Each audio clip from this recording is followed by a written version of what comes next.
All of us deal with many struggles, many issues, setbacks, failures, disappointments, broken promises, anxiety, fears, insecurities. And unless we're in denial, we try to get some help, whether it's in therapy, whether it's through medication, whether it's through other forms of behavior. Very often, we don't really resolve the issues. At best, a Band-Aid, cosmetic, short-term solutions, like a painkiller. One of the most important questions, however, to ask yourself is something that you wouldn't expect, a surprising approach, is to ask yourself, what are you passionate about? Now, you may wonder, what does passion have to do with my problems?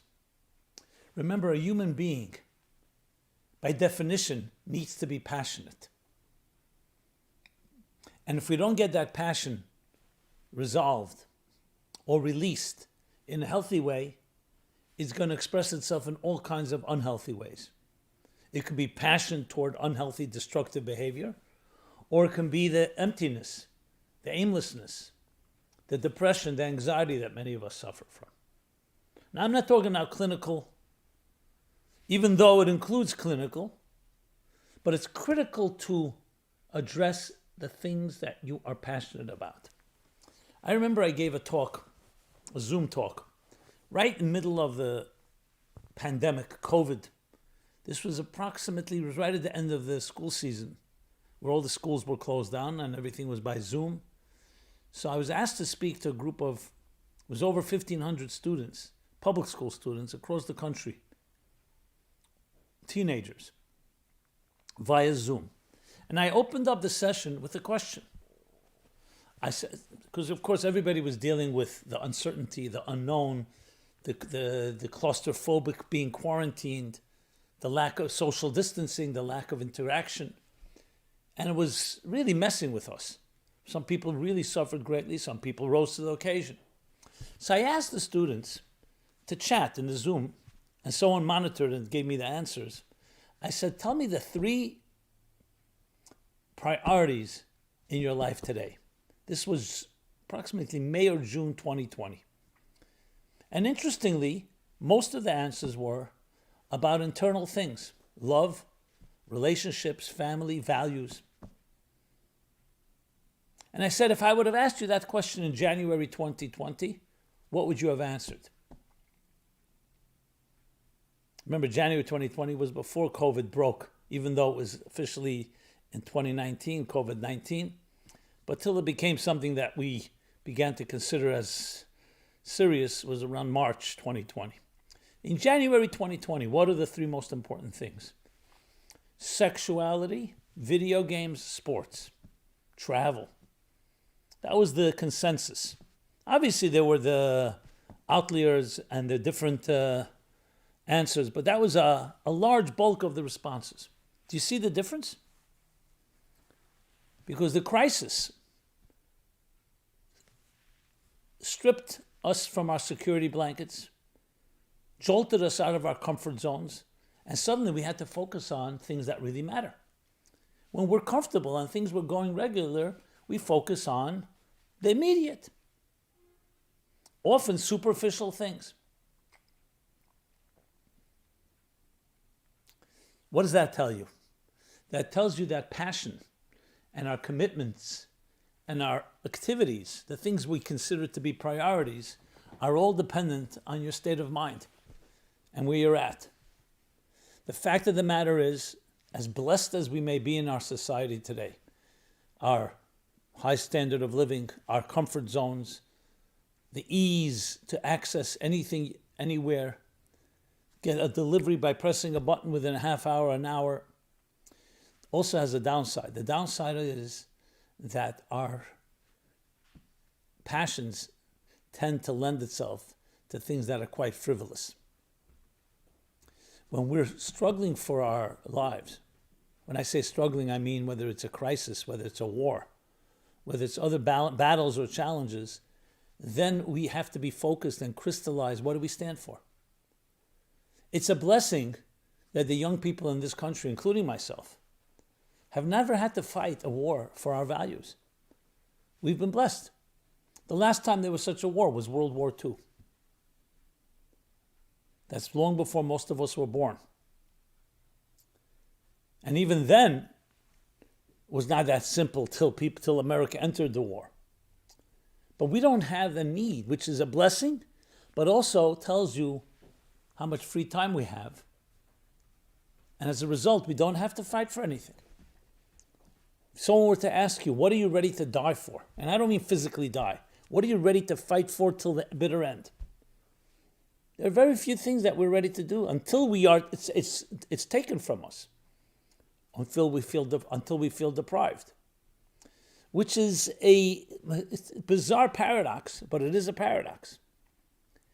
And I want to bring it back to our discussion here about passion. It is vital to have healthy passions. Let me share just one case study. An individual, a young adult, early 20s. She came to me struggling with many issues, growing up in a very traumatic home, abuse, other issues. I was beginning to make it in school, very smart and accomplished, but still internally many skeletons, many demons haunted her. She said, as much as I study and my marks are good, and I can probably get a good degree and get a good job, I just feel a very big emptiness. And as much as she tried, she could not rebuild a relationship with her mother, with her father. They were unhealthy, each in their own way. They were at this point divorced. What about your siblings, I said? Similar, each one of us struggles in their own way.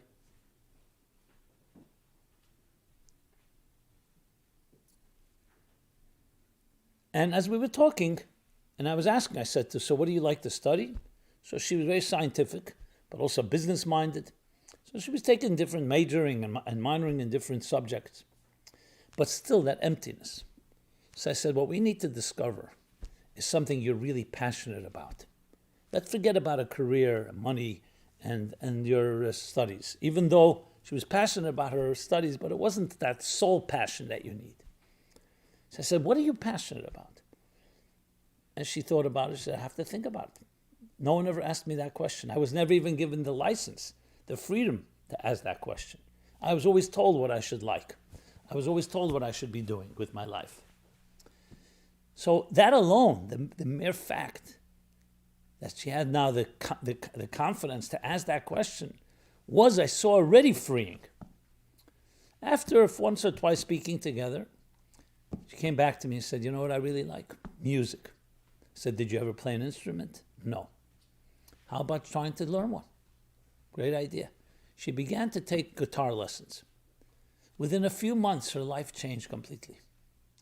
Because this was not something that someone told her, you have to do this. It wasn't in order to have a career. It was for no other reason but to express and release the very passion of her soul.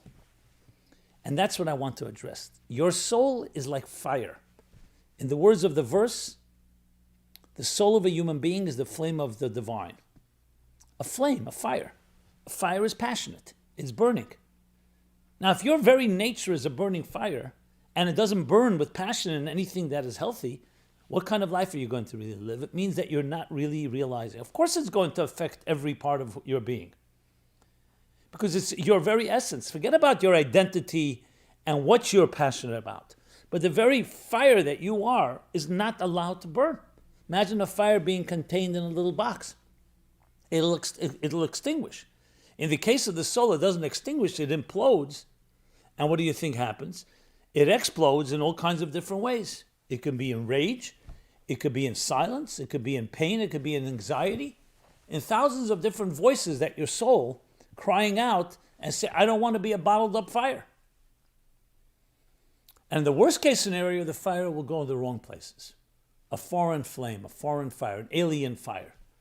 It can go into different forms of addictions, whether they're physical, substance addiction, alcohol, drugs, or behavioral addictions, psychological ones.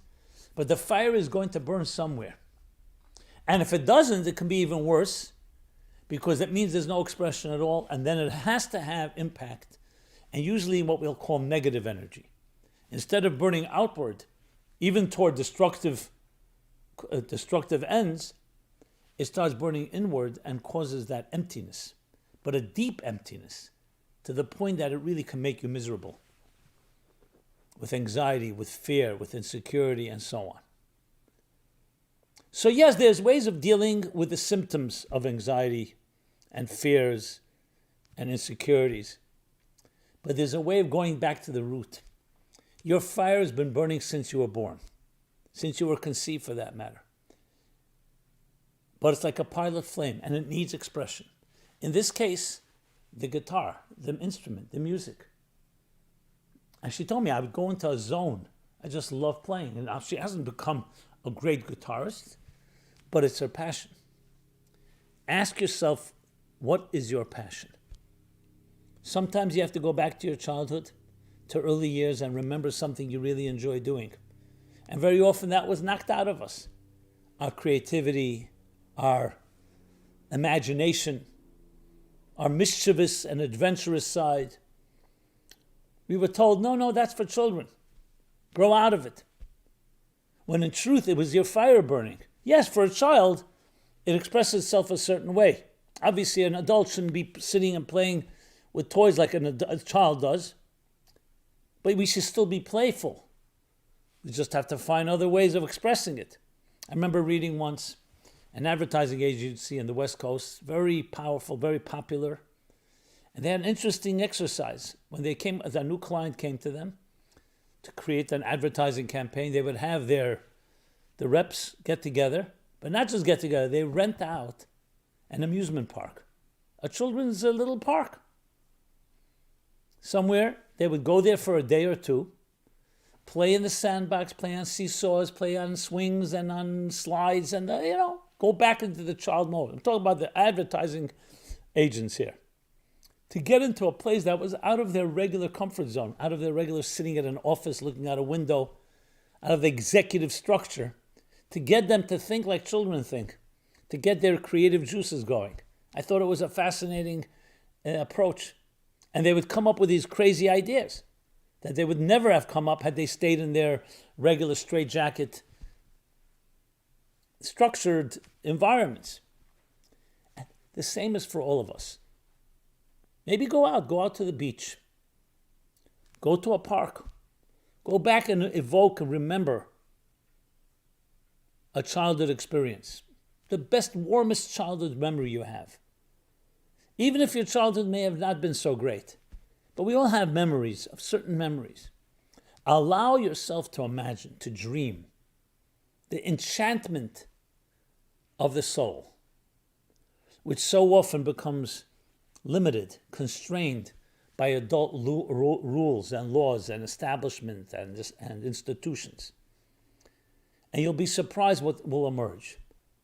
Now, some of us may be afraid to go there, because we've already developed another persona.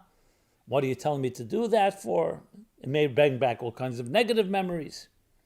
But we're looking for the fire, the passion. You have to ask yourself, what are you passionate about? And the question is meant to have the answer. Then you begin looking and seeking.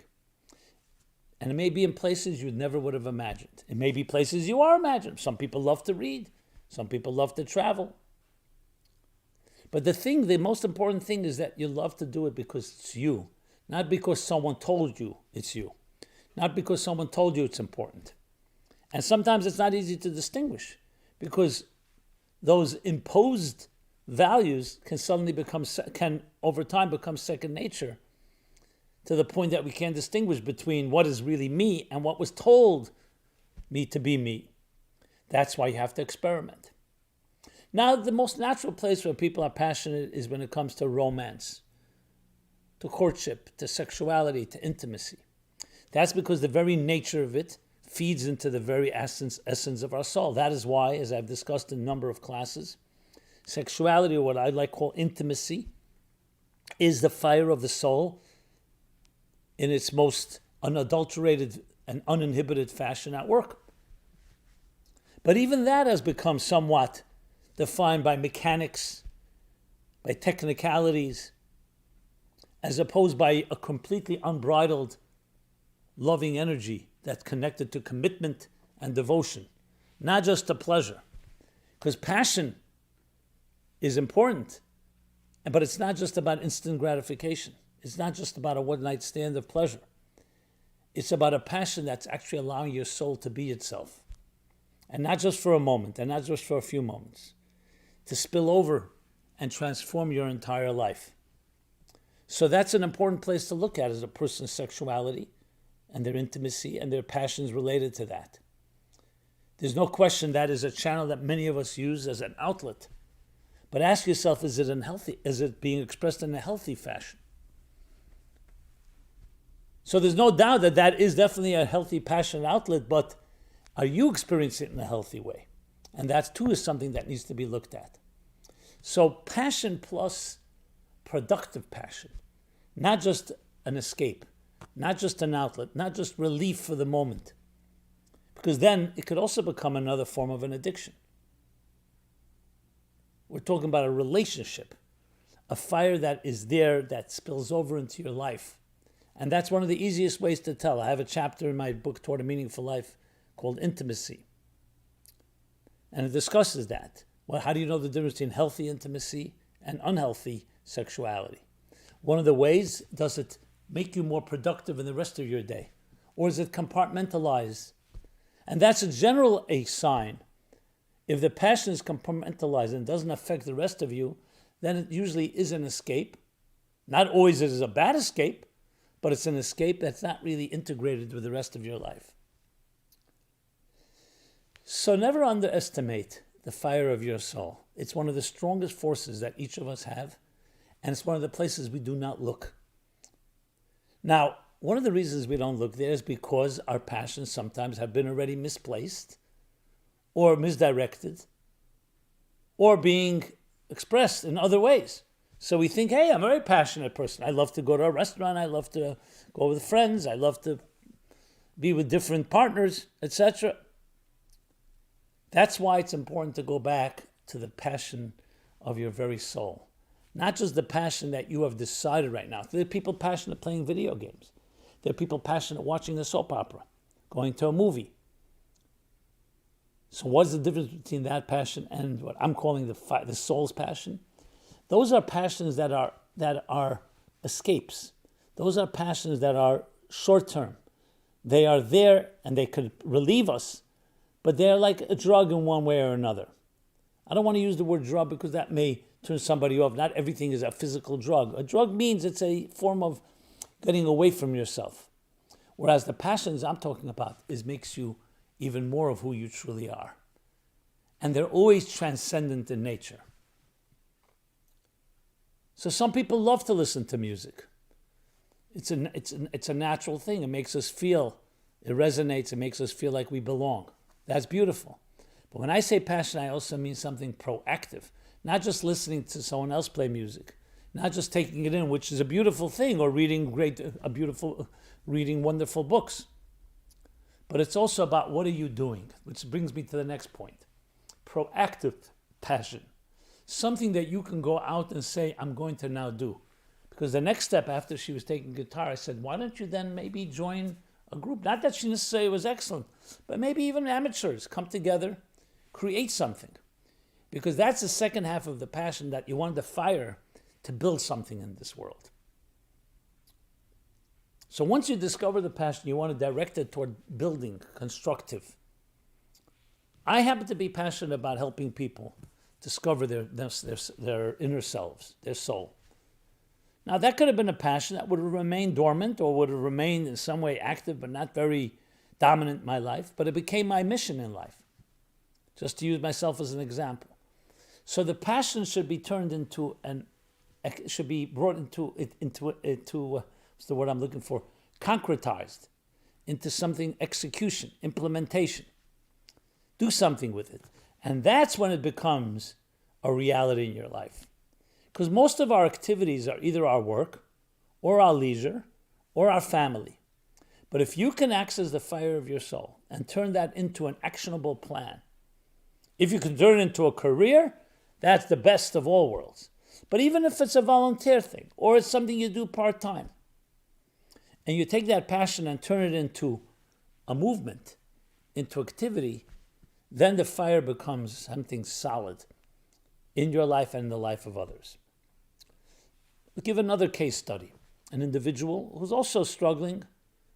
This person was struggling with many addictions, could not find a healthy relationship, came from wealth, so there was no problem with money, did not struggle financially, but internally was a mess. I suggested to this person to volunteer. Well, let me just back up. He told me one of my talks. He said to me, "I live in a gilded cage. I can do whatever I want. I have all the money in the world, but it's a cage. It's a golden cage. I don't feel I'm ever going to spread my wings." So I suggested to him to volunteer and help go to one of the homes of special children and volunteer once a week, take a walk with a Down syndrome child, or have a conversation with a child that has other handicap or disability.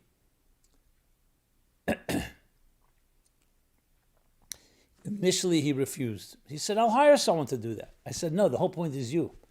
And the more he resisted, the more I realized how important it is. I said, "You have to get out of your comfort zone and do something like this. How do you know? Maybe you'll benefit from it." Anyway, to his credit, he did try. A few months later, he's telling me he's doing it 3 times a week. He loves it. He says, "I take a walk. These Down syndrome children, some of the others, so much love that they give. They don't know who I am. They give me much more than I give them." That's my feeling. Anyway, a while passed, and he decided he found this passion. He's going to build a home like that because he found some of the things some of the institutions are lacking. He feels he has a new model. Here's a man who's turned his life into a passion. All of us have within us that type of virtue, that type of benevolence, kindness. But we don't always have a place to express it. We see it as, okay, it's my charitable thing, I need to volunteer, I need to help. But it's like an extracurricular activity. No, make it a commitment that every day, for every email you send 3 emails with some kind message. Doesn't even have to be your own. You can find something, share it with others. Make that your passion. When I say make that your passion, I really mean discover, is that your passion? And you may be surprised. Bringing a smile to another person's face, bringing hope to someone who felt hopeless, can become a great passion of your soul. And for all you know, it's exactly what your soul needs. And then make it into an action. You not just think about it, you act on it. And in a little while, you may have thousands of people. It doesn't matter the number here. But you may be sending out messages like this and bringing a smile to someone's face. That's another example of discovering a passion and actualizing it.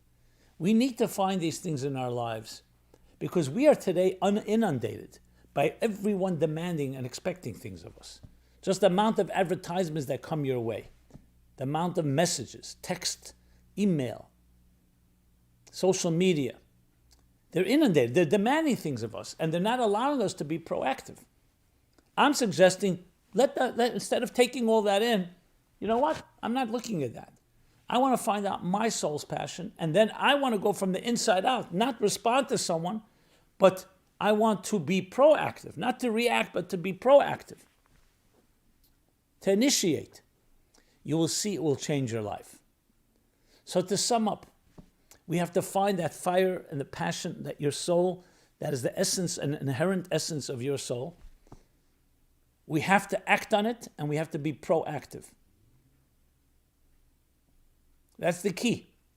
If you can master that art, you will see how your life will change. You don't even know how much you're reacting to other people's requests and demands. Even if you're not reacting, but you are being, the word respond is also not the right word, but you're basically on the receiving end. It's coming your way. You may be deflecting it, you may be ignoring it, but it's still playing defense. Whereas when you go on the offense, that changes the whole picture. But it's not just going on the offense, it's finding the passion of your heart and soul, of your fire, and acting on it, and turning it into something that has perpetual impact. This is the formula the healthy formula that will preempt so many of the problems that we have today. And I know it's counterintuitive because usually we look at a problem, let's say put out the fire. But that's putting out fires. We're talking about preventing fires.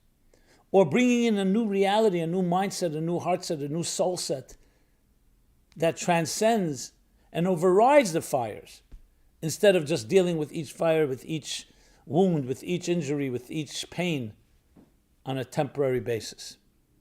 That's, my friends, the way to go. There are three types of people, they say. People who make things happen, people who watch things happen, and people who ask what happened. Become a person who makes things happen. And you have it in you. Your soul has that fire, has the passion. You just have to identify it, discover it, and act on it, and turn it into something big. This is Simon Jacobson, Meaningful Life Center, meaningfullife.com, where you can find this program and many other programs like it on many different topics. We have a robust schedule of events and programs. Check it out, meaningfullife.com. We'd love to hear from you, your comments, your thoughts, your suggestions. And please share this if you see fit. Please share it with friends, with others. Pay it forward. Thank you again. Be well. This program is brought to you by the Meaningful Life Center. Please help us continue our programs. Make even a small contribution at meaningfullife.com/donate.